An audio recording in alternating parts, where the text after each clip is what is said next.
Primum non nocere. D'abord, ne pas nuire.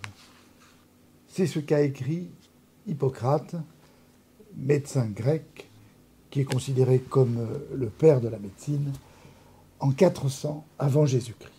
Cela est toujours d'actualité, et notamment en ce qui concerne la prescription et l'administration des médicaments. En effet, lorsqu'un médicament est prescrit puis administré, il doit atteindre une cible, un organe, pour avoir un effet thérapeutique. Seulement voilà, ce médicament va être considéré comme étranger une fois introduit dans l'organisme, et cet organisme va le transformer pour l'inactiver et ensuite l'éliminer. Il y a donc deux aspects à considérer pour un médicament. C'est ce que l'organisme va faire au médicament, ça s'appelle la pharmacocinétique, puis ce que le médicament va faire à l'organisme, c'est ce que l'on veut faire, c'est la pharmacodynamique. Et nous commencerons aujourd'hui par la pharmacocinétique.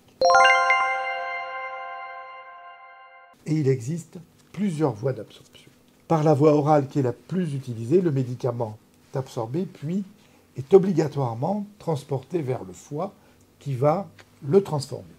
Pour les autres voies d'administration, il n'y a pas ce premier passage hépatique après l'administration du médicament. Quelles sont ces autres voies ? Il s'agit de la voie intraveineuse, la plus directe, puis des voies sous-cutanées, intramusculaires.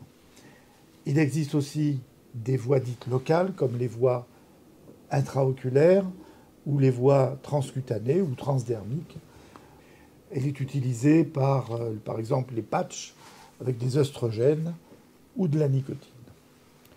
Il existe d'autres voies, comme la voie intrarectale, intranasale ou sublinguale. Ce sont là aussi des voies rapides parce que ces muqueuses sont richement vascularisées.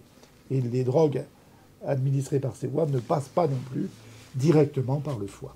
Enfin, il existe des voies inhalées où là, un gaz propulse un produit jusque dans les poumons. Le schéma suivant résume les différentes modalités d'absorption d'un médicament en fonction de cette voie d'administration. Par voie digestive, la drogue doit d'abord passer la barrière intestinale, puis elle est transportée au foie qui va débuter les transformations. Toutes les autres voies d'administration ne passent pas au début par le foie. Les facteurs qui vont moduler l'absorption d'un médicament par la bouche sont multiples. Ils sont multiples en raison de la complexité du circuit que va suivre alors le médicament. En premier lieu, il va d'abord y avoir la résistance du comprimé ou de la gélule à l'acidité gastrique. Ensuite, au niveau des cellules de l'intestin, cellules que l'on appelle les entérocytes, est-ce que la substance administrée peut passer de façon naturelle à travers la barrière intestinale ou est-ce qu'elle a besoin d'un transporteur ? Ce caractère, dépendant ou pas du transporteur, est conditionné par le caractère physique et chimique du médicament. La drogue est ensuite transportée par le sang pour être diffusée dans l'organisme.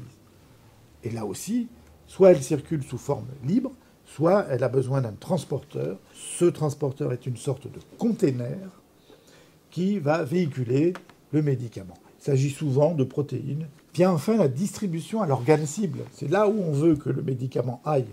Mais naturellement, quand on l'a avalé, il va partout. Il va dans tout l'organisme. Et une petite partie seulement va aller se fixer sur l'organe cible pour produire un effet thérapeutique. Eh bien, là encore, la quantité de médicaments qui va atteindre l'organe cible dépend du caractère vascularisé ou pas de l'organe cible. Le rein est très vascularisé, l'os beaucoup moins, c'est plus difficile d'atteindre l'os.